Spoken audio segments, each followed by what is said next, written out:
तुमच्यामध्ये परप्लेक्सिटी कोण-कोण वापरतं? मग तर तुम्हाला त्यांच्या ओनर बद्दल माहीतच असायला हवं. त्यांचं नाव आहे अरविंद श्रीनिवास.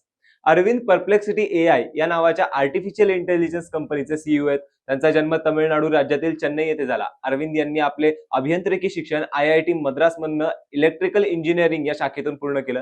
त्यानंतर त्यांनी अमेरिकेतील कॅलिफोर्निया विद्यापीठ बर्कले येथे पीएचडी केली. शिक्षणाच्या काळातच त्यांनी ओपन एआय, गुगल ब्रेन आणि डीप माइंड या जगप्रसिद्ध तंत्रज्ञान संस्थांमध्ये संशोधन करण्याची संधी मिळाली.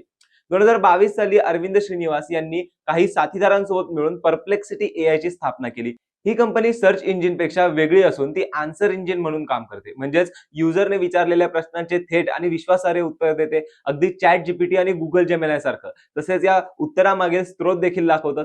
त्यामुळे ही प्रणाली माहिती देतानाच पारदर्शकतेवर भर देते. अरविंद यांच्या नेतृत्वाखाली परप्लेक्सिटीने कमी वेळात प्रचंड प्रगती केली. ते शिक्षणाला आयुष्यभर चालणारी प्रक्रिया मानतात. त्यांचं मत आहे की आर्टिफिशियल इंटेलिजन्सचा उपयोग लोकांच्या ज्ञानवृद्धीसाठी आणि विचार क्षमतेसाठी व्हावा, नुसतं तांत्रिक देखावा म्हणून नव्हे. अलीकडे त्यांनी गुगल क्रोम ब्राउझर खरेदी करण्यासाठी मोठी ऑफर दिली होती, त्यामुळे ते चर्चेत आले. अरविंद श्रीनिवास हे भारतातील तरुण उद्योजकांपैकी प्रेरणादायी नाव बनलंय.